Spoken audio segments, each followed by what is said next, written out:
Welcome to Run With It, the podcast that brings you business ideas from established entrepreneurs. Each episode, you'll hear a new business idea and the exact steps our guest would take to get started. Follow through, and you can earn a free mentoring session with today's guest and potentially a business partnership. Here are your hosts, Chris Justin and Ethan Janney. I'm Chris Justin. And I'm Ethan Janney. And on today's episode, we're going to bring you something a little bit different. Yeah, we did this live stream on Saturday, March 28th. It was very exciting for us. Ethan and I haven't done something of this magnitude before. It was 4.5 hours of jam-packed conversation with 8 different entrepreneurs. Called it the Recession Proof Startup Saturday. We got a lot of people hanging out at home now in quarantine because of COVID-19. And yeah, we're pretty proud that we were able to pull this together and make something positive out of a difficult time for a lot of people. And we actually raised some money too. Also, I think a big appeal for us in doing this is to bring some optimism to people out there. Who knows what it'll feel like in a couple of weeks when this is published. But right now, today, it's March 31st, and it feels a little dire out there. People are a little gloomy. And I think one of the most exciting things about this episode is the enthusiasm and positivity that a lot of the guests brought to it in the face of something that's very challenging, both from a health standpoint and the economy. And the fundraiser, by the way, was for the World Health Organization COVID-19 Response Fund. So yeah, we got a lot of people taking threats and turning them into opportunities in the most positive way possible. And so I think listeners will get a lot out of this. Great. Let's hear about the next episode we're going to do. Let's take a listen to Anthony Sarandria, Josh Elizechi, and Anthony Mink. You guys are the closers here. We have you as the, you guys are going to knock it out of the park. I'm pumped for it. So I'll set some context here. What we're doing is we're bringing hope to people out there, sharing some business ideas that can be started in the face of a recession. Not to say that there will be one, but people are thinking about it, right? And we want to show listeners how you can help, not just in the immediate term, in terms of contributing to healthcare workers, et cetera, but in terms of creating value in the economy by building a business. So that is the primary goal here. So in terms of the next hour, the next 50 minutes here, we want to kick around some business ideas. We can do a lot of brainstorming here, and I know you guys know each other, so it should be a fun conversation. Brainstorm some ideas, and then maybe in the last 20 minutes, 15 minutes or so, we can synthesize some of them and hone in on one that we really are excited about and want to share some action steps with our listeners. But before we get into that, it would be good to hear a little bit of background about each of you guys. Anthony, you were just recently a guest here. We will be publishing your episode soon. So tell us about who you are and a little bit about your story. Sure. Yeah. My name is Anthony Sarandria. I've got, Josh, my business partner, and then Mink is a good friend of mine. We all run pretty decent sizable businesses. And Josh and I, specific to this conversation, run a business that really thrives in a recession. So it helps either save Americans money or put more money in their pocket. It's a financial literacy resource that, again, connects Americans with different financial products. So in a lot of ways, we've been prepping for a recession with that business, and we're seeing it, head in a super solid direction, even with all the hard times going on right now. So some interesting takeaways and learnings there for prepping for an immediate or long-term recession, or even just on troubling times like this, like some of the things and steps you can take in your business model, service, and products could be good to share. So anyway, I'll popcorn over to Joshy boy. Yep, what he said. I also founded a company a few years ago called Snow, at Snow on Instagram, internet's most popular oral care brands. Apparently a lot of people have teeth too, so we're doing okay so far. Unless COVID takes out people's teeth, then we might be in trouble. Didn't plan for that contingency. Yeah. Actually, your worst enemy is like some sort of virus that would improve people's teeth without the need for care. Yeah. You know what though? People always want more. Likely. So, even if it's Snow White, they want whiter than that. So as long as they have teeth, I'm telling you, even if it's one tooth, everyone's running around with one tooth, we'll make it shiny, pearly, and looking great. We talked about fluorescent popcorn in our last hour. So maybe that's the direction you're going as well, fluorescent teeth. Oh, yeah. Yeah, 100%. Mink, Jump That in is here. the business idea for this episode. My name's Anthony Mink. All my friends just call me Mink because it's easier, and there's less Minks out there than there is Anthony's. I've been digital marketing for 10 years. I started basically like July of 2009. I had no experience and really just tried to figure out how to make money online because I wanted to work for myself and I wanted to travel. And so I got into the affiliate game like beginning of 2011, did a lot of advertising on Facebook, and really everything that I've done has been built around understanding community and culture and then figuring out ways to monetize those. And so, I've had affiliate businesses, I've had e-commerce businesses over the last 10 years. I'm currently a co-founder and CEO of a company called Live Bearded. And the CDC did try to take us out because they sent an article out there about you need to shave your beard.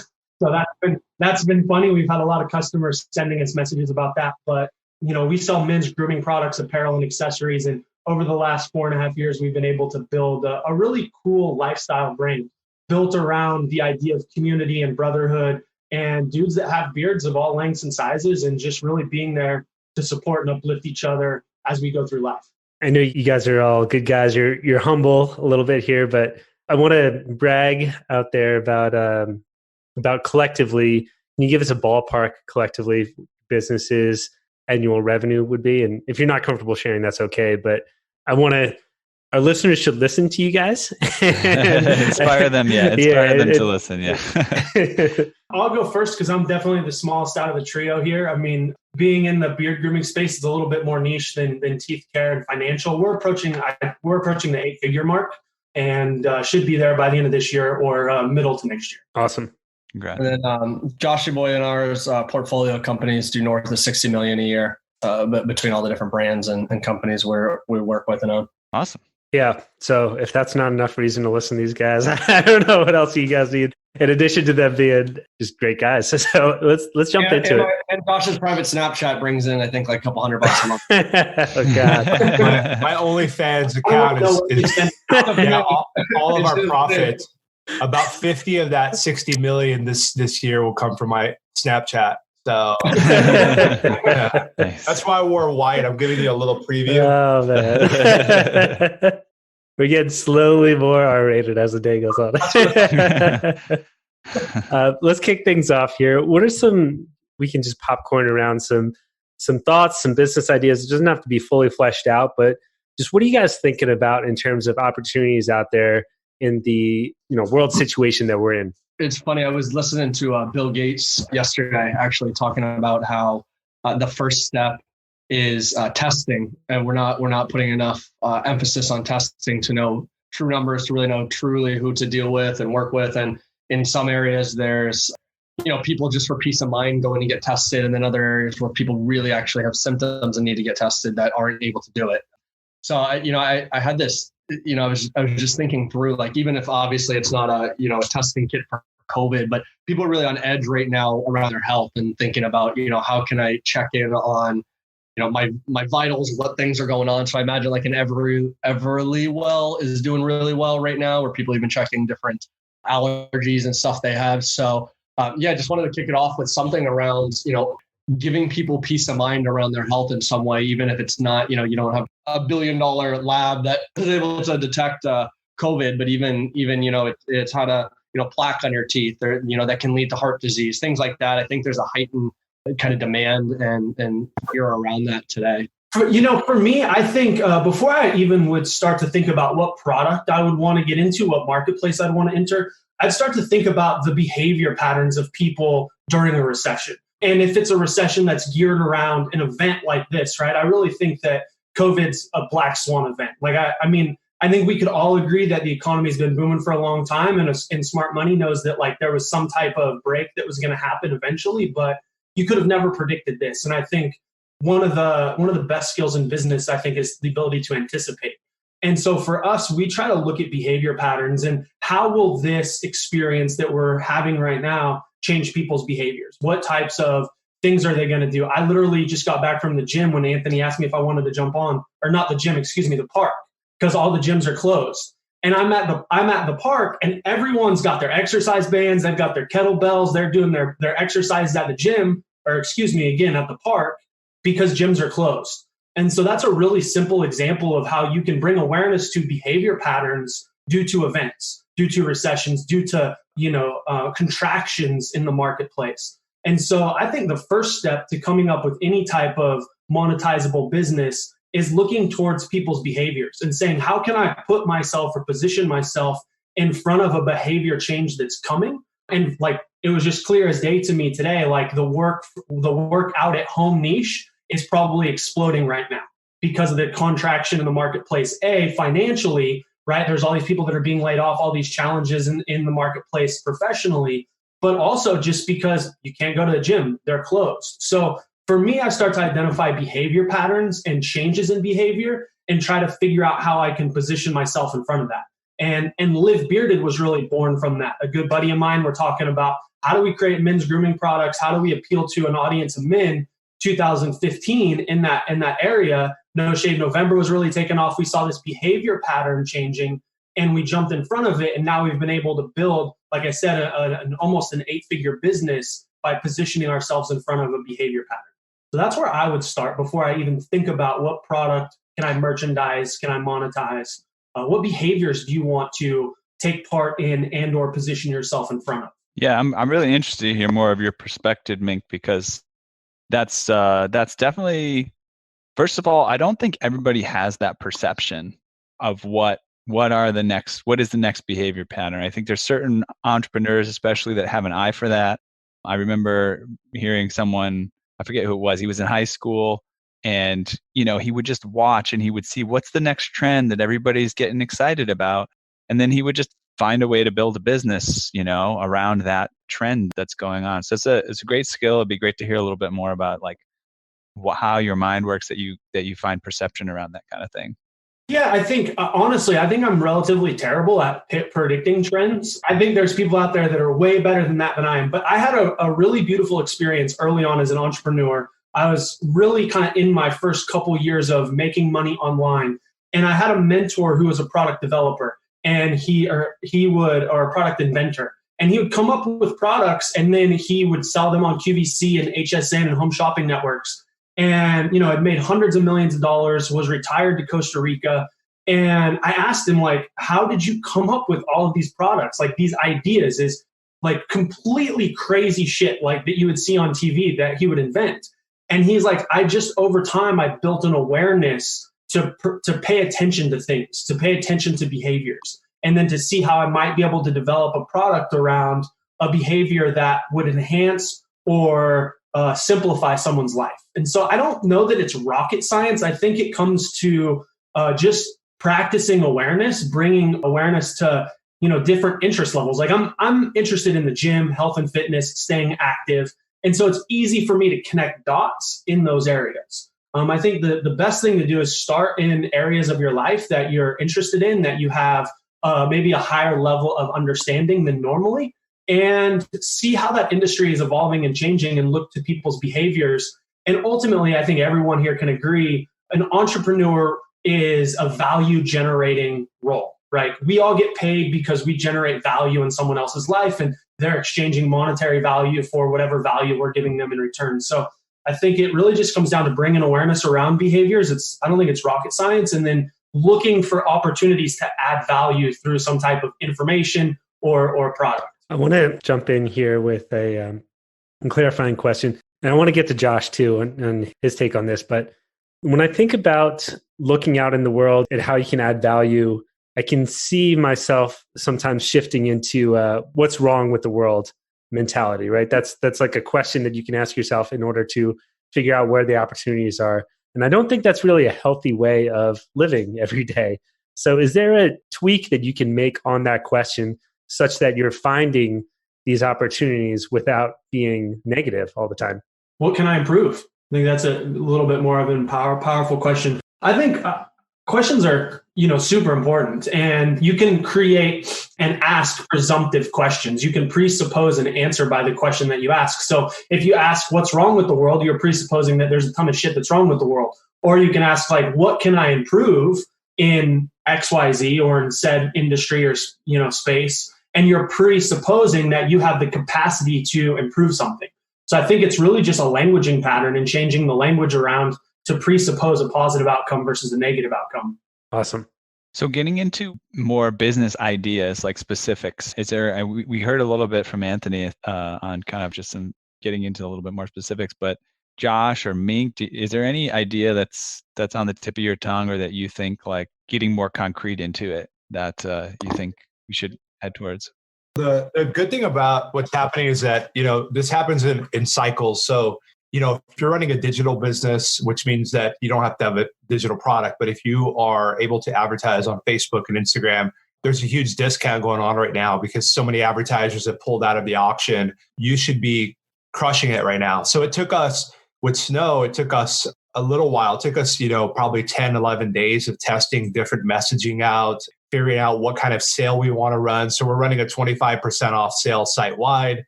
We're donating a portion of proceeds to small businesses affected by coronavirus. We ship all of our own products from Phoenix, Arizona. So we're reminding people that products are being shipped out from Arizona. Come out of this with a wider, brighter smile. While you're at home, do the 21-day challenge. So we changed some of the messaging around there on the ads, on the landing pages, etc.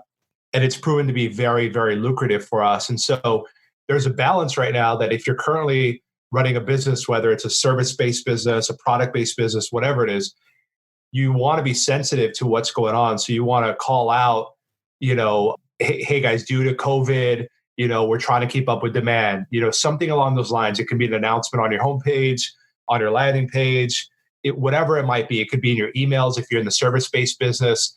Due to COVID, I might be a little bit, slower on responding to you, but I am working through this. Just letting people know that you're conscious of it. Because if you try to be oblivious of it, like I received some emails from companies that probably had loaded up those emails a month ago and they're still coming out. And it's like, it's not their fault in that aspect, but it is their fault in the sense that they should have massaged that messaging so that, they're at least conscious of it. Because consumers are, we're banding together as a globe. I mean, not just a country. I mean, everyone has banded together against this pandemic. So you have to be sensitive of it with your language.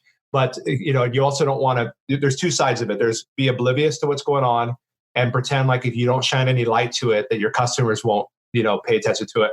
That's not going to work. Or you can try to profit off of it, and if you try to profit off it, they're also going to see that. So you have to balance in between based on, whatever brand you're trying to build or whatever business you're trying to build. So what I wanted to speak to is, we've gone through this since, the beginning of time in terms of like recessions and depressions and all of this. And this is this is definitely a black swan event, but it's indicative of what happens in a recession. And so, people forgot what happened in 2008, 2009. I can't tell you how many people I saw buy a house over the last 6 months, in my network, of friends and stuff. And it's like, people forget, what happened in 2008, 2009. They're like, well, the perfect time to buy a house. The prices are only going to keep going up. It's like this constant thing. And so there's this like detox that's going on.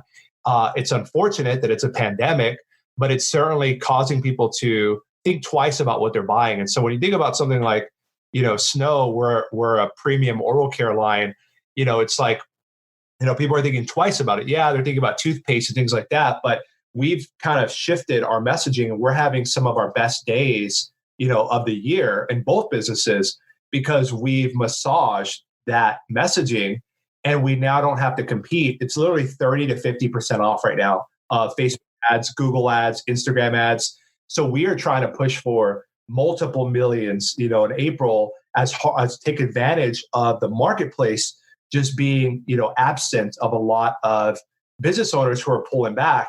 And there are all kinds of articles out there that show businesses that got started during recessions and depressions. If you're able to double down right now. It's certainly the time. Even if that means you're breaking even, keep blood flowing through your business so that you don't go out of business. Don't think of the worst. Try to massage your messaging. But I wrote down two things. If you're looking to start a business and you think that we're going to go into a recession, if you look at 1999 dot-com bubble burst, 2008 recession, the biggest companies that made it through were those that allowed customers to either save money or an opportunity to make money. If you can do both, like eBay allows you to save money, but you can also get rid of your stuff on there and make money. Craigslist, OfferUp, LetGo, Airbnb, Uber allows you to make money, You're also getting convenience and saving some money.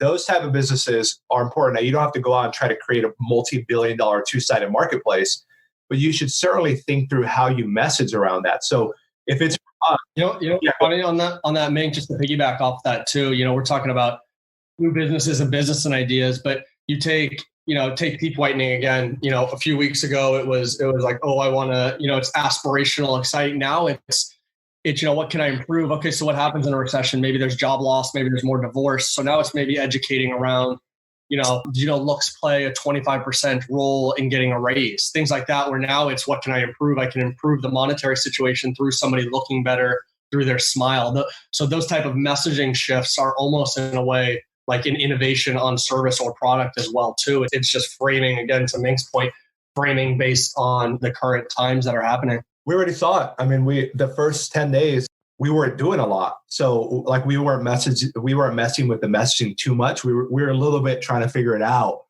but we were shocked too. Like we were in shock. My team was in shock. The consumers were in shock, running out to stock up on canned food and toilet paper. Like everybody was freaking out.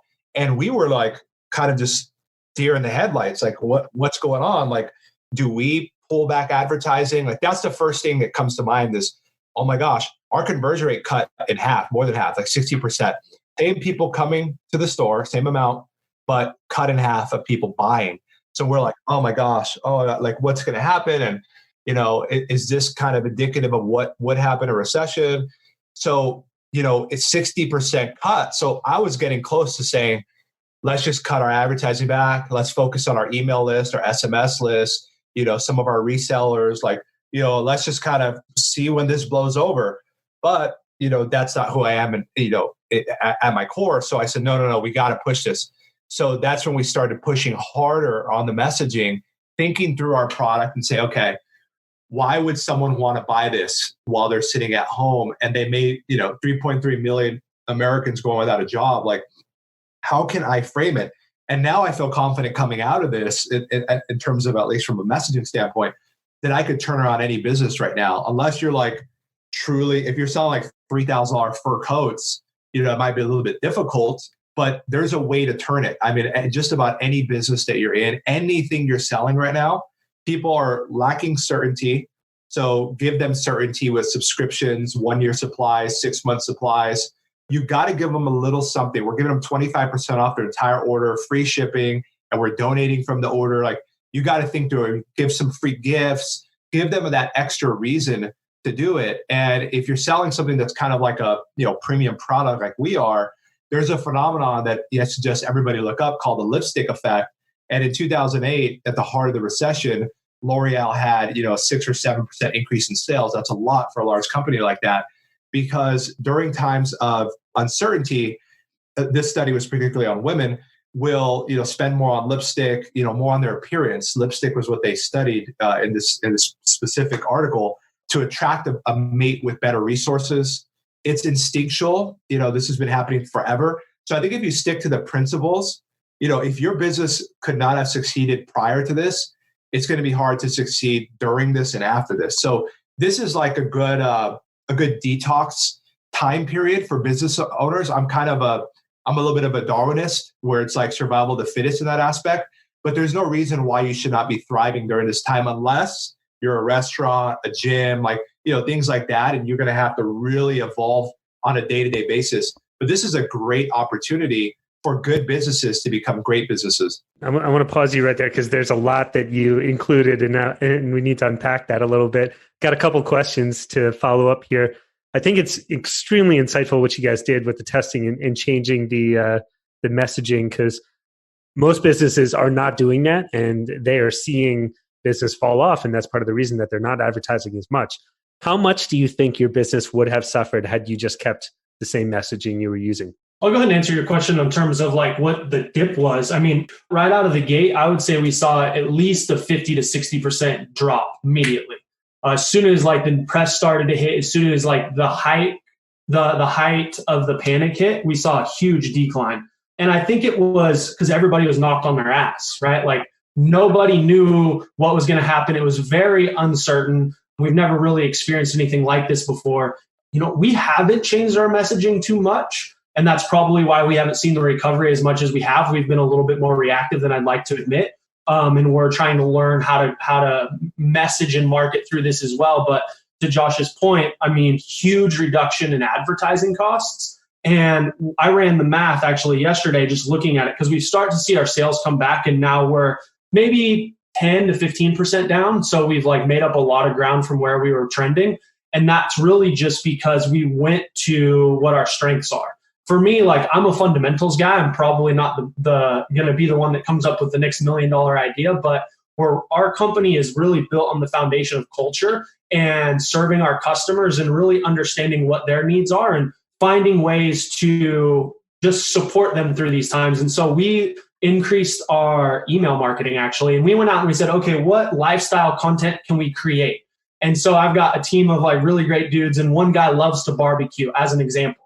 And so we're look, there's a lot of dads that are at home. They don't have much to do. Let's put together some barbecue tips for them. So we shot a couple of videos, how to do this, how to do that, mailed it out. And we started to see just that engagement come back as people and behaviors started to normalize and settle into the new normal, if you will. But out of the gate, I mean, it knocked us on our ass, and we were like, what the fuck just happened? How are we going to push through this? But I think two things happen when, a big event like this happens. One, everyone is completely uncertain. And then two, relatively quickly, I think part of the human experience is to adjust to the new normal. We're 10 days, 2 weeks into this in the US. And I really do think people have kind of started to adjust to the new normal. And now we're just waiting to get back to life as usual. But to Josh's point, I think there's a huge opportunity in these types of scenarios to, as a company, be on the forefront of messaging your shit in a way, your stuff in a way that connects with where they're at. More real-time marketing, real-time messaging. That's obviously what you guys have done, and that's awesome. We've been a little bit slower on that, unfortunately. We have some stuff coming out this week, but it's for us, it's been it's been very insightful to see the reaction in the marketplace and then see people's behaviors return to normal. I want to call out this whole idea of adjusting to a new norm, but also bring that in the context of the sort of interesting nature of time during the growth of the virus, right? If you do the math, I'm hopeful that we'll get on a better track where we're not growing at the natural exponential rate of growth of this virus. But as it stands in the United States, I looked through the numbers yesterday, we are growing at the rate that it would grow if nothing was done. And that means that we're only at the beginning of this. And because it's exponential, things will change exponentially. So I don't know if you guys have had this feeling, but I have. Every time I talk to someone, I have some appointments that I do weekly. I check in with someone next week and be like, man, I can't believe that was just a week ago. It was so different. And I kind of feel like that's going to be happening for the, until we reach our peak. And, and then maybe even there's a bit of an exponential decline, right, in things that in cases and so on and so forth. So we're getting in this space where it's almost like, even though there's also new normals, there's also the new normal is that change is happening at a very rapid rate. So I'm curious if you guys have any thoughts about getting ahead of that. Yeah, I think, Josh is on the same page as far as the make money, save money, but also I think add certainty to someone's life too. So, I mean, we're a business that's theoretically does both, saves money and helps people make money. And even at the beginning of this, we saw a hit at the beginning, and we realized very quickly it's because even me as a consumer, I couldn't get enough of this, like you said, day to day, hour by hour news and change. That's what consumed me. So until we started becoming part of that conversation and saying that through our marketing messaging and saying, hey, this solution can help through this times, versus just talking how we were for the last 2 years, we saw a hit and we fit the bill on adding certainty, saving money and making money. So I just want to reiterate home how strong of a point that is. Even if you're a beard grooming company, teeth whitening company, or a financial services company, if you're not adjusting, like you said, the hour by hour, day by day messaging and conversation to fit where that person is in at that exact moment, you're going to become irrelevant to that individual within their news feed or whatever it is. So here's something I want to talk about because it's important to remember Maslow's hierarchy of needs. So food, shelter, security. So you look at food, shelter, security. If you're not in those, people in those three realms are probably going to have the biggest month they've had in a long time. Talking about guns, ammo, whatever it might be, right? Shelter, that could mean 100 different things, but food, obviously. So food, shelter, security. Security can come through lots of different ways. Hand sanitizer, Clorox wipes, and toilet paper in many ways give security to somebody. And the reason why there was this rise in toilet paper, one, there's kind of a herd mentality. Everyone's doing it. I've got to do it. It's kind of like Black Friday. Everyone's buying a TV when nobody needs a TV. But, this herd mentality is very important to kind of watch. And we were stepping back and kind of watching what was going on. But there's secondary pieces to that. I think the secondary and tertiary pieces of that Maslow's hierarchy. So, for example, if you're at the top, self-actualization, esteem, love, and belonging, esteem and self-actualization do very well when the economy is doing very well. So this is like, very high-end, like coaching and like how to get even better than you are right now. And, all of that type of stuff. People don't have time for that when they're panicking.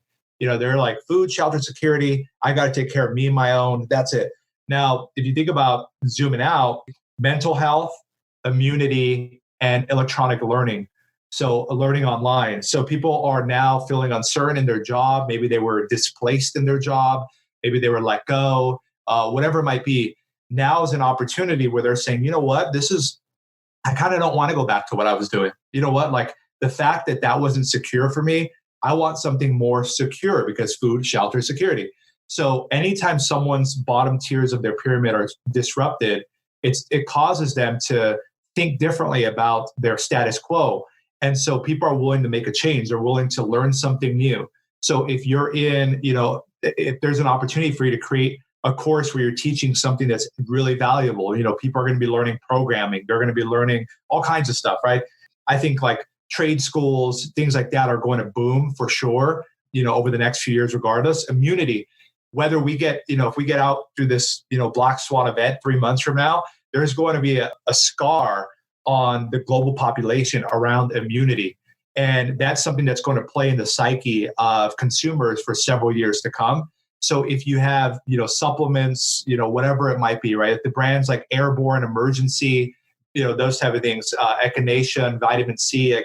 If you're in the immunity and overall kind of health and wellness arena, that's going to be important. And there's a lot of uncertainty around the medical system, at least in the US. So now alternative health is going to become that much more relevant because what if I can't get to a doctor? And if you think about it right now, emergency preppers, doomsday preppers are having the time of their life because they're like, I told you so. And like, now you're not laughing at me. Extreme couponers are laughing at everybody now because they have 4,000 Clorox wipes they paid $3 for. So, these are the new Warren Buffetts of the world. They're going to build empires off of their coupons. But, that is a realization. And I think that mental health is another thing.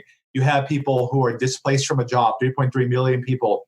One of the things that Trump was highlighting was, if we continue this lockdown, suicide rate is going to skyrocket. There's going to be a huge spike in suicides because the economy is not meant to be paused like this for this long. It's just not made to do that. And people need something to do. And without sports, which in many ways, sports on TV is an opiate for the masses, it calms down people. It calms down men particularly. You can't watch sports, so you can't calm down the men. You can't really gamble because you can't go to Vegas. It's prostitutes, gambling, and sports. That's how you calm down your men. And if you can't do that, you've got restless men. Restless men are never good for a society. So, those are things to think about: mental health, immunity, and online learning of some sort. I think those are three areas that we're going to see an increase over the next few years, whether we go into recession or not.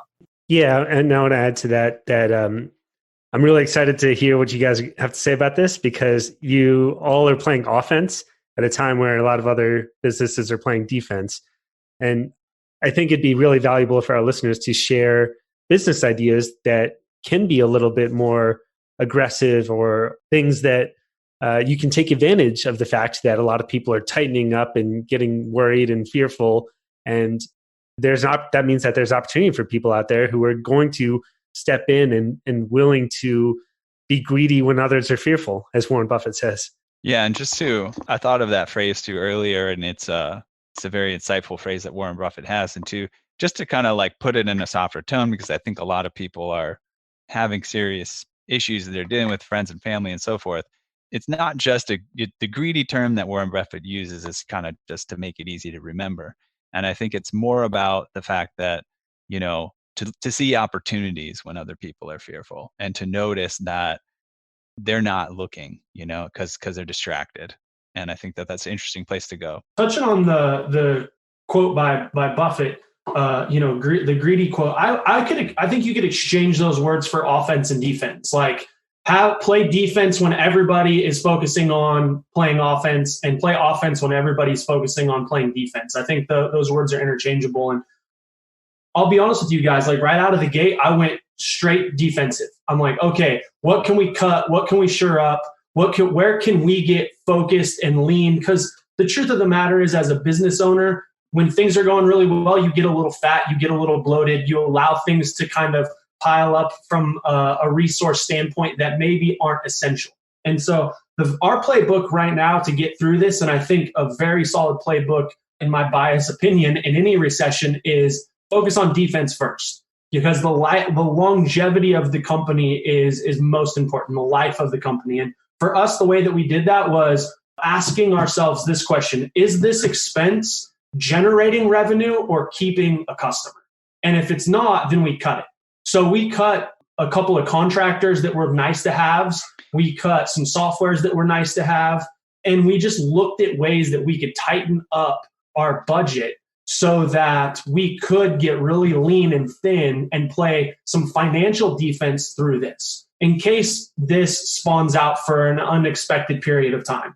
And that I spent the first week of the recession, not recession, but the pandemic in the US, I spent the first week playing financial defense to make sure that we were going to be in a position to weather any storm. And that's why we're a little bit slower on updating and changing our messaging. And now kind of we're working on that offensive side of things, because like Josh said, costs are really cheap right now. And if you're able to put a good offensive strategy in place, you can take a ton of market share. And I think that I don't know if there'll ever be a time like this again where literally everyone, like restaurants, gyms, local businesses, almost unanimously, like all businesses, airlines, travel, hotel, like they've all pulled out of the marketplace for advertising. And there's probably the least amount of competition we'll ever see. So for us, thinking about it, not in terms of like Corona, but in terms of a recession, I think it's just understanding an offensive and defensive strategy, playing very deliberate defensive financial defense, while also looking for market opportunities to change your messaging, to iterate and become more resourceful in a period where maybe resources aren't as abundant.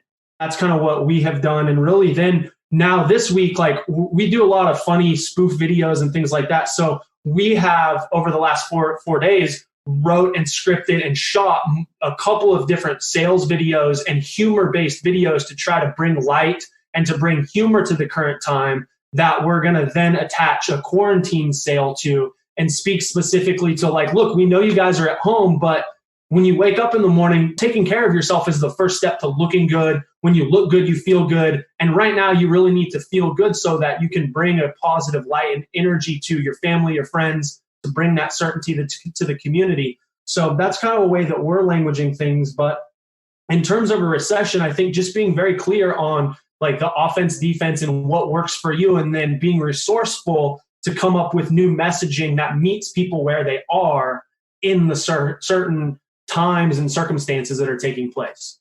The one thing I wanted to highlight is, and I'm a little bit more of a traditionalist in this aspect, and my buddy Brian Garvin just said, go buy a cheap motorcycle or fast scooter or delivery bicycle they use in New York City, do Grubhub. My thing is, if you're 18 years old, 17 years old, you got to make yourself indispensable. When I was 13, 14 years old, I learned everything for free, but I learned how to program better than anyone I knew how to program. I knew how to make websites. I learned how to do everything. And my thing is, like me on my high horse is I'm a rugged individualist. You got to go out there and work. It's like, don't go out there and learn 5 things and go and create a course and try to get a bunch of people to buy your course if you haven't really even done anything. My thinking is, you got to put in work. You're 18 years old. You gotta be willing to roll up your sleeves, learn something. The harder it is to learn it, the more valuable it's going to be. And that doesn't mean it has to be online. I'm talking about go learn how to weld. You know what I mean? Like go learn how to paint a house, and then take your marketing skills and market your own house painting business or whatever it might be. Like, I think there's a huge gap in young people wanting to actually work hard, and not that they don't want to, like they want to hustle, and Gary Vee's probably circling in their head somehow. Grant Cardone's probably yelling at them, but it's straight up. You want to make money in any recession or not. Make yourself indispensable. Have a skill set that people actually want. Learn how to fix cars. Learn how to clean carpets. Learn how to do something that is not going to go anywhere with whatever is happening. And if that means go to college, go to college. If that doesn't mean go to college, don't go to college. Like, I met Anthony at university. We both have degrees. We didn't go and apply for a job necessarily, but I would have done whatever was necessary. I would have gone to work for anybody. If they were hiring, I would do it. I'd be driving Uber, Grubhub. I'm just a hustler. So I'd be doing every single thing. I'd be pet sitting dogs on whatever the website is. I'd be renting out my car on Turo.com. I'd be Grubhubbing, Uber Eatsing, Uber, Lyft. I'd be doing all the shared economy stuff while I'm learning and reading and doing all that stuff. So you got to be willing to work. That's just how it is. Like when I was 18 years old, I was like, how much more work can I put in? I think that too many people are looking for an easy way out. If you focus on the tactics, you forget the strategies. If you think that this microcosm of this large global pandemic of what's indicative of a recession is like, I can find an easy way in now. It's like, it's just because the environment has shifted a little bit doesn't mean there's an easy way out. Like the only shortcut, and I'm saying this just because I know there might be a lot of younger people listening to this. There's no shortcut. So you got to say, be willing to work on your knees for 10 years straight, and you might have a chance, kid. Other than that, I don't know what to tell you, recession or not, unless someone just throws a big bag of money in your pocket, you're not going to do it. And if you're going to go out and do what Mink was talking about, make sure that you are someone responsible to take on somebody's money, because people are struggling right now. Businesses are struggling right now. The last thing I want you to do is go and say, hey, let me take your money and advertise, and you don't know what the hell you're doing. You better know what you're doing if you're going to take other people's money on. And that's something that me and Anthony share that background, taking on other people's money. But, we were hungry. We were learning, we weren't looking for, how do we just get a check? And I don't know what I'm doing. I love that message too, because it is very true. Again, people are at home, they're out of their normal routines, and there's going to be something just about like getting a nice morning routine together and taking care of yourself instead of just letting it all go, which is really easy when you're working from home. And I can definitely buy into that. You threw a lot at us there, Josh, which is great, but trying to think about what we can take from that and turn that into some action steps for our listeners here, because that's really the challenge that we're putting forward for our guests. We've got 10 minutes, and you got something? Go for it. Yeah. If it's me and you got no money to invest into physical products or inventory or anything like that, honestly, the easiest business to start is a service business, right? You need a computer, a brain, and one client. And I think knowing that the marketplace right now is scared, knowing that businesses are very scared, and knowing what happens in a recessionary period is a contraction in the marketplace, a reduction in ad costs. I think there's a huge opportunity to potentially, and I don't know what marketplace you would want to go in terms of industry, whether it's, health, fitness, whether it's financial services, whether it's whatever the marketplace or the clientele might be. But I think if there's a kid out there that's sitting on the couch that's watching this, that doesn't have a lot of financial resources, but has time, has some resourcefulness, and is willing to put in some energy. If you understand digital marketing, I think one of the simplest businesses to start is a consulting, marketing, services business, because it really just takes one client to write you a check. And I think now if you can come up with a good offensive strategy of how to maximize the current climate, there's an opportunity to generate really great results for businesses that are positioned to take advantage and to work through a recessionary period. That's kind of the first thing that comes to mind in terms of if you don't have a lot of resources, a consulting or a marketing as a services business, I think given that there's a lot of people that are going to be gun shy, they're going to be fearful to get into the marketplace, to aggressively market. It's going to be harder to enroll a client because there's not very many people that want to hire out a consultant or a company in this period. But if you can show them the math behind advertising and working through this, and you can come up with a resourceful plan, things aren't easy in a recession, but if you can work through them, if you can overcome the obstacles, the opportunity, I think, is very fruitful. During a time like this, the best thing to do is look at underutilized resources and assets, right? And this is the whole Jay Abraham approach. Like I'm good friends with Jay. I love Jay. I've had the opportunity to work with him a little bit. And his whole thing is, what are the underutilized, underperforming assets in an organization that as a consultant or expert or firm, marketing firm can come in and utilize and strengthen and deploy so that you can take those underutilized assets that are underperforming in a time like today and turn them into like very well performing assets. Along those lines, what percentage of business owners out there do you think would fall under your potential market share? Because most business owners out there are very reluctant to change. They're holding on to this old way of doing things, and they may try a couple of different things, right? They'll say like, "Oh, well, we'll deliver to you now," but they're holding on for dear life, waiting for things to get back to normal. What percentage of people don't fall in that camp? You should be doing both. I mean, you should never, I speak to probably a few thousand high school and college students a year, and I always tell them my favorite Mark Twain quote was, "Never let schooling interfere with education." You shouldn't let anything interfere with your education, whether it be a pandemic, whatever it might be. God forbid, if I was laid up on a hospital bed, I'd be reading Quora and I'd be reading things. I'd be, hoping for the best and planning for the best. So you got to be optimistic. The grand scheme of things, this is a horrible pandemic. It's going to go down in history and all of that. But I think you should be doing everything. I mean, you should be working on your online business. Follow the money. That's the best quote you can tattoo it on yourself if you want. Follow the money, follow the money, follow the money. That's it. And so during these times, you got to follow the money. This is working. Let me do a little bit more of this. If you have an online business and it's profitable or it's making you money or you like what you're doing, keep doing it. But at night, instead of playing on TikTok or, watching Netflix, you should be learning data science. It's like you got to be willing during these times, especially, to go above and beyond, because there are people hungry. I mean, we're in a position where we have very successful businesses, but I'm hungrier than ever, so like I'm going to come out of this thing bigger and badder than ever before.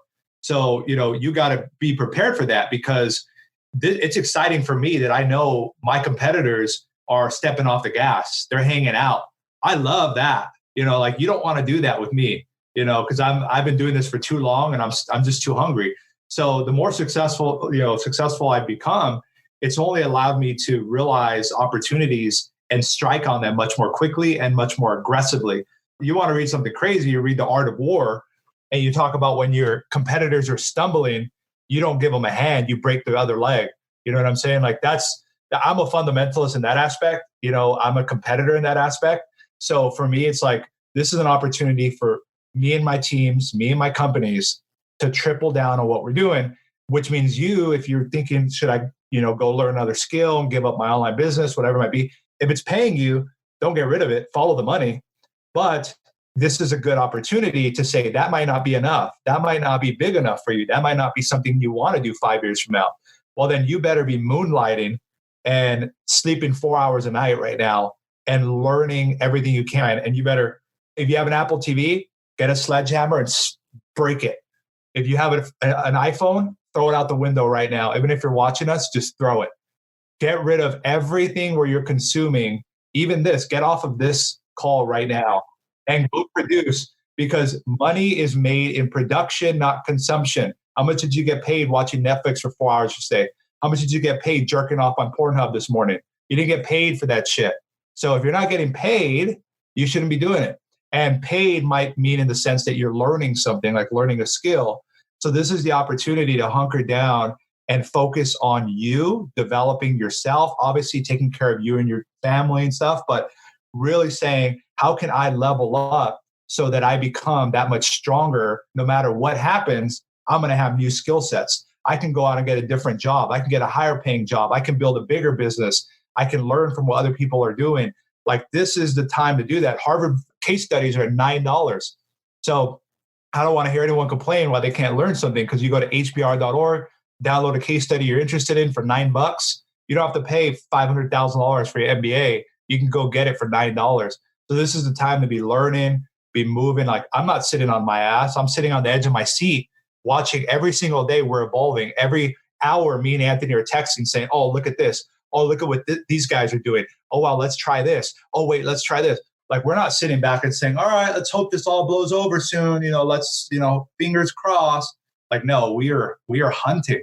Well, one thing right now too is Josh just preached about digesting information, which is what everybody's doing right now. So I think looking at the marketplace, I know I've ran through more documentaries. I've read more articles in the last week than I ever have. And getting back to that, if I'm just going to dumb down all the principles here, to save money, make money, what I'd be looking to do is how do I add value to someone's life through an info product? So if I don't have money to go create a service or a product, or I'm not great at selling, I would get really good at a category. So, to Josh's point, I would learn like how to save money at the grocery stores right now, or how, again, extreme couponing or something like that. And then I'd have a group where people are paying, it could be $7 a week, $7 a month, to come in there and learn different tips on how they can save money or how they can make money. So as I'm doing what Josh just said, as I'm out and touring my car, I'm starting to create content around the fact that you can actually make money by renting out your car. Did you know you could do that? Then boom, and then that educational piece, even if it just lives on a website or in a Facebook group, and it's even just your friends to start, I think it starts becoming a snowball effect over the years and years of continuous effort and grind into your skill, your craft, which if you're choosing it to be, save or make money on someone's finances through info, and then you're living it firsthand as you're actually saving or making money in your day-to-day life, I think it becomes super applicable to, you're kind of documenting. I'm essentially saying document everything Josh just said for other people to follow the exact same pattern and lifestyle. What I hear both Anthony and Josh saying is like, it doesn't matter what resources you have, it matters how resourceful you are and how willing you are to get your ass up and to do whatever is necessary. And I think regardless of the economic and climate, at the end of the day, the reason why they have had the success that they've had and why I've been able to have some success in business as well is because that's a shared mentality. And the most important thing that any young kid watching right now is, I think, or anybody who wants to start a business, it really just comes down to your level of resourcefulness, your level of hunger. Only thing that separates any of us on our pursuit to success is just our desire, our hunger, and how resourceful we're willing to be to delay gratification. I think we live in a time where everybody wants shit now, right? You get everything at the touch of a phone, touch of a button, whether it's a date, whether it's a food, like it doesn't matter what it is. We, for the first time in history, have to put out virtually no effort to get almost everything that we want. And because that's what the norm is, when you do these things that Anthony and Josh are talking about, when you are willing to be resourceful and to just work your fucking ass off, it might not be the first attempt, it might not be the second attempt, it might be the 50th. But if you just commit to yourself that, like, I'm going to figure this shit out or I'm going to die trying, you're going to make it happen. And it's that mentality, regardless of the business, regardless of the economic times, that's going to get you where you want to go. And you're going to have to course correct, and you're going to have to reanalyze your approach and change your approach over and over and over again. But at the end of the day, I think that anybody who really wants to build a business, who wants to be self-employed, whatever that looks like for them. Yeah, I think if you could find this synergy with being on the offensive, like almost like go to businesses as a digital marketing consultant with this offensive strategy that you kind of, or sort of like take a little bit of defense, but then go on the offense strategy that you even laid out, Mink, and just say, let me find those business owners that I don't have to convince too hard that we have to do that, because don't try to sell those people. But somebody who's ready to go on the offense, but they just want the support, right? And they want someone to take them through, how can we change our ads, change our messaging? Getting back to where, current times too. I mean, I imagine someone who, if I'm a young, hungry kid, I'm finding all the old people I know and I'm saying, hey, for $10, I'll go get all the groceries. That way you don't have to expose yourself to the world. Like stuff like that is a super simple, easy, kind of that same using your resources and hustle what you have right now. Like I would be making friends with every elderly person out there. And I'd say, hey, I go into the store with gloves. I sanitize, I go pick up all your groceries and I bring it back. That way you don't even need to leave the house and expose yourself. So it's playing off the current time, the economic fear, but also my resources of time and ability to, I can go to the store and I'm not as fearful because I'm young and healthy as someone who's older. So I look at that as an opportunity. Like immediately right now, I would be doing, if you said, how am I going to go make money right now? I go tell my grandma, hey grandma, borrow me $20. I'll go pick up all the groceries for me and give me your credit card, Well, I guess the last thing I'll add to that tactically for everybody listening, I would spend a tremendous amount of time instead of playing Xbox. I would be researching what businesses did well in the 2008 recession, what happened in the .com boom. Like for a lot of us listening, or at least I'll speak for myself, I wasn't in business and I wasn't heavily in business during the 2008 recession. I was too young. And so I don't know how to navigate through these times. I don't know what businesses do well because this is the first time I'm really, really seeing this in business. So, I'm a big believer that, history repeats itself and you can learn a ton from that. And Josh sends me 3 articles a day on something around, 2008 or recession, even back before that too. And I would really start looking at, what industries boomed, what companies did what to be successful. And I think through that, there becomes this kind of clarity point where, and then getting back to Mink saying, how do I create a solution for myself? I'm thinking, okay, well, I really don't even want to go to the grocery store. That must mean old people don't really want to go to the grocery store. Shit, well, maybe I'll, like that kind of stuff, like creating solutions around the problems you have in your life today while attaching on, history and learning. So if I gave one tactical takeaway from this entire conversation, because I know we're talking like just get hustle, go, boom, break down walls. And that is what you have to do. But, the strategy behind it, I think you need to read and research and learn, what happened in past recessions and what companies and things and owners and entrepreneurs did well. There's a great site, clarity.fm. Josh is super active on that site too, where, maybe find businesses that did well in the 2008 recession and, get on there and talk to a business owner that did do well and say, what did you do? What were some of the things? But a lot of this content's free out there. A lot of it you can learn. I've learned leaps and bounds of things over the last 2 weeks that I'm applying present day and will continue to apply. Because there is no perfect answer. It's not, essentially what the guys are saying is it's not, go out and go sell water bottles door to door right now. And that's how you're going to become a millionaire. We don't have the answers. Nobody has the answers because we're in uncharted territory right now. Yeah, I think I'll just add a little bit. Thanks for that, Anthony. And thanks for sharing that kind of like perspective of, this is fresh for you too. That's great to know, be aware of and share. And I think I do have experience being in business through a recession. Unfortunately, that makes me look older, but I think it is true what you guys are saying, that it's just the businesses that are actually fundamentally a business. Those are the ones that survive. The ones that have a bottom line, people are working hard, they're providing value, and there's not a lot of fluff. I mean, you can make it fun, you can make it enjoyable, but your business is not going to survive if you're sitting around, thinking that it works the way it did, a month or two ago. Well, I'll say too, like I joined like Nordstrom's email list and I'm on these bigger brands and I'm studying what they're doing because some of them, like Josh said, doing it really shitty. They're doing it really poor. They're sending out, happy Tuesday, get the Tuesday Taco Tuesday deal. And you're like, you're not even open. I just called. And then there's some, that are doing it really well. And whether it's through deals or whether it's here or they're updating you on what's going on. And I would start watching bigger brands and I just ask myself, put myself, like Mink said, as a method actor in my own shoes. And I go, okay, what feels good to me if I'm a Nordstrom customer?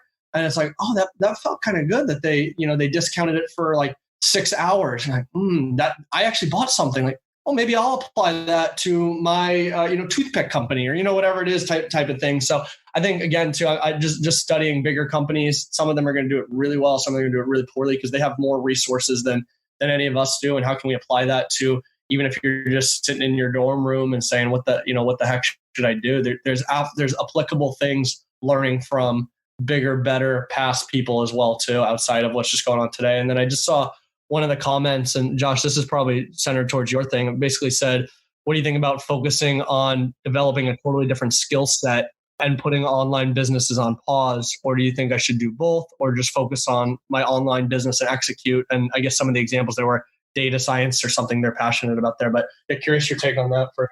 And Chris, I think you were hinting at, can someone learn this? Can someone become like this? I think that Grit is something you learn as a survival tactic, as a result of your environment. So if you change your mental environment, you certainly can prime your body and your mind to be resourceful in that aspect. I mean, it's like, even though we wake up and drive a McLaren and Ferrari around town, I'm still that broke kid, on the bus. So like in my head, I'm thinking through everything. I'm like, not in the sense that I'm like, poverty minded still, where I'm like, I could lose everything and like, I'm not deserving of this and like all of that crap. No, but it's like, I have to earn every single day to be a leader of this company, to be where I'm at, in society, to give back to my community. So I think if you want to kind of create that environment in your head, either go all in on something, go all in on one thing, focus on it for 10 years, put a timer on your phone for 10 years and don't move, literally for 10 years. If you could do that for 10 years and say, I'm going to work 16 hours a day, 6 days a week for 10 years straight on one thing and nothing else. I'm going to be the best carpet cleaner in North America. One day I'm going to have 1,500 carpet cleaning vans, the #1 franchise on Entrepreneur Magazine, cleaning carpets. And that's what I'm going to do. That's my 10-year goal. Now what am I do tomorrow? I'm going to learn how to clean a carpet. It's like, that's literally how empires are built. So, nobody grew up, the largest casino operators weren't born understanding gambling. Like, no, that's just not how it happens. So you have to be willing to stake that out. I think you'll learn, if you want it enough, you'll learn that you've got to have that grit. Otherwise, people are going to eat you alive, or people who have it, it's going to be very hard for you to compete with them because they continue to get hungry. And we see it all the time. We see some of our competitors or people in other businesses, they'll start to make their first few $1 million or whatever. And, they'll go out and lease their Lambo or whatever it is. And now they're just cruising around and, they're just hanging out. And as soon as they fall asleep or as soon as they lay their foot off the gas, we double down on it. So we wait for people. I love when, people make a first few $1 million because then they forget what they were doing it for. They get distracted by the fast car and I want to fly private and I want to take pictures of myself everywhere. They get distracted by that. You don't want to get distracted. You want to stay focused, ignore the noise, focus on the signals, 10-year goal, one thing for 10 years. You can pivot 1,000 times within that. But if you're actually building something significant, you don't have time for shiny object syndrome. If you have shiny object syndrome, it means that you're not focusing and what you're doing is not big enough, or you don't believe in yourself, or you don't believe in what you're doing. There's no like time for shiny object syndrome when you're actually building something big. And I'm talking about when you're making $0. There's 1,000. I mean, in our businesses, like every day, it's like, God, there's 500 more things to do. Oh my God, tomorrow there's 5. Like we are never caught up on anything. So like, and that's, 1 or 2 businesses, and they're not $1 billion businesses. So I can only imagine as we continue to scale, like I can barely like tie my shoes sometimes because I got so much going on. I don't think anybody that's watching this is going to get any sleep tonight after these motivational speeches. I know Chris himself already has a sleep problem. This poor guy, he's going to be up all night thinking about he's got to work harder. The other thing I wanted to add to what Mink had said is, with the situation going on right now, it's a great time to change your habits. Best time to change your habits is when you're in a completely different context. So your world is already upended. You're probably working from home. You're not seeing a lot of people. It's a great time to build a new habit. You guys appreciate the time. I know you guys are busy, and I got to get to my family, back to my family, to be honest. But Katie's been watching Roman for 4.5 hours straight now, so I'm sure she's going to be eager to hand him off. But yeah, listening to you guys, I'm like, no one out there should have any excuse for anything going on. And that's just, you guys have a second career as motivational speakers if you ever wanted it. So thank you guys so much for this time, for sharing your wisdom here with us, with the listeners, the business ideas that you've talked about. Yeah, it's all been great. Yeah, looking forward to chatting with you guys again soon. To those who've listened, who've stuck with us for 4.5 hours, appreciate it. If you've got any knowledge, if you picked up anything from this conversation, let us know. You can either comment on the Facebook post or email us at update@runwithit.fm. So yeah, this is us signing off. Thanks, guys, again. It's a pleasure to talk with you again, Anthony, and good meeting you, Josh and Mink. Yeah, look forward to catching up later on. Thanks, guys. Now, it's time for you to run with it. Follow through on the action steps discussed and email a summary of what you did to update@runwithit.fm. Every listener who emails us will gain exclusive access to a private Facebook group of action takers, and one listener will earn a free mentoring session with today's guest and potentially a business partnership. Help us build the Run With It community of generous entrepreneurs. Please like, subscribe, and review us online. And remember, the secret of getting ahead is getting started.